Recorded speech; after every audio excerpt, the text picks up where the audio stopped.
The wheels are only ever driven by an electric motor, and that means that we can control the engine that's generating the electricity separately to the driving speed and the acceleration.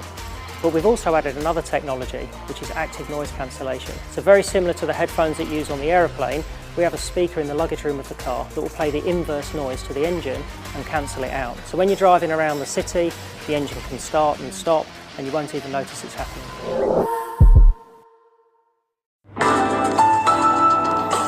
A LISTNR production.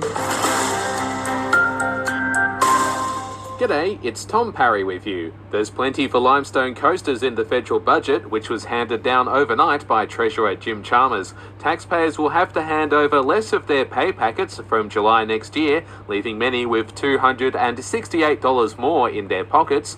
Additionally, more cash is being promised for rural GP training, while university students will have their HECS debts wiped by 20% if Labor is re-elected to government. But the National Farmers Federation isn't too pleased about this year's budget, saying there's not enough money for agriculture. Administrators have been appointed to go over the books at one of South Australia's largest disability advocacy groups.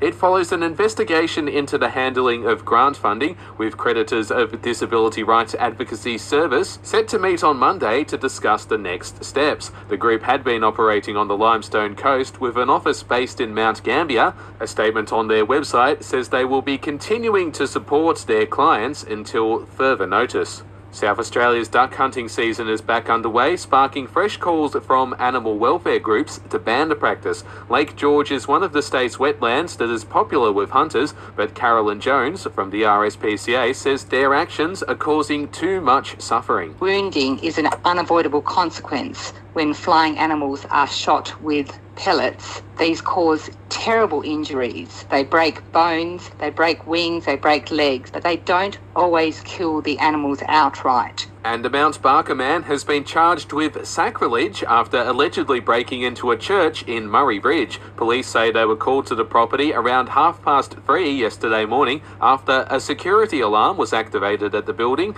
The 25-year-old male was then found inside and in possession of scripture books belonging to the church. It comes after another Southeast resident was arrested on Friday for his alleged role in a separate break-in at a Murray Bridge school.